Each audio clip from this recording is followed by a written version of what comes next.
It's interesting. So I've been in the retail media space for about 20 years, and retailers have always really graded their own homework.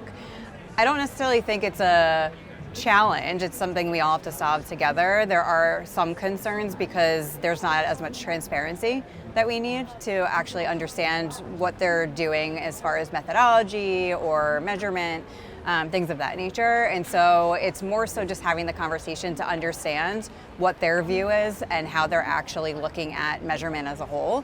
And what we're finding clearly is that they are looking at it differently. And so that's what makes it kind of hard, or keeps me, in a job, but it makes it very complex for what we're doing. And so there are some concerns because there's no simplicity in what we're trying to do, and we're making our lives a little bit more complicated to understand that, but it's more so at the end of the day, it's the education to understand, and so that it really addresses that concern.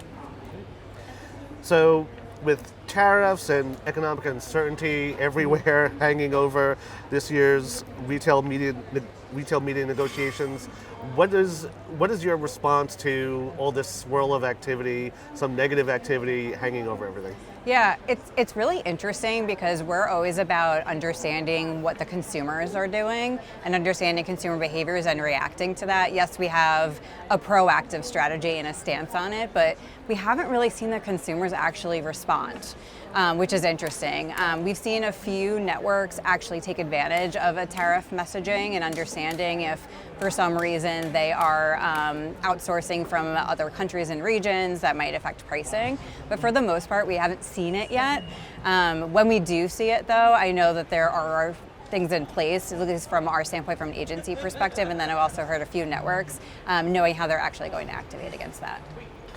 So there's always a lot of talk about innovation and tech advancements at Cannes. Looking at retail media, what is actually transforming collaboration versus just adding more complexity to the situation? Yeah, so I always make a stance in the beginning of the year saying that what we want to accomplish for the year, and so this year is simplicity. So it's just really understanding how do we make everything more simple for us, for our clients, and then for actually how to actually do successful work, right?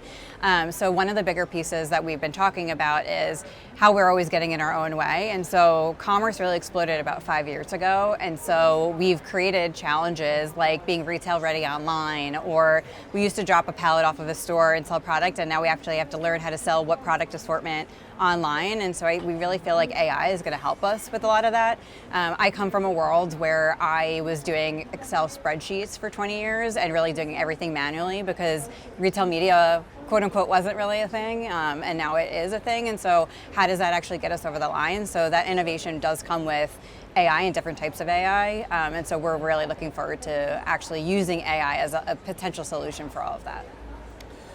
So one of the other topics of conversation around retail media these days is incremental ROAS. Everyone seems to have their own definition, but Amie, let's settle this once and for all. What's your definition of incremental ROAS? Oh God, incremental ROAS is when you get something in return. It doesn't necessarily need to be, in my mind, a sale, because we also talk about return on retail relationship. So if you're getting something from your relationship from a partner, and that could be an additional order, it could be a strategic advance, it could be something in testing a beta, like an AI component. So like we're thinking about if you're getting something in return and all ships rise, that to me is an incremental ROAS, no matter what it is. When you're talking about the media frame of mind, it's how do you grow year over year?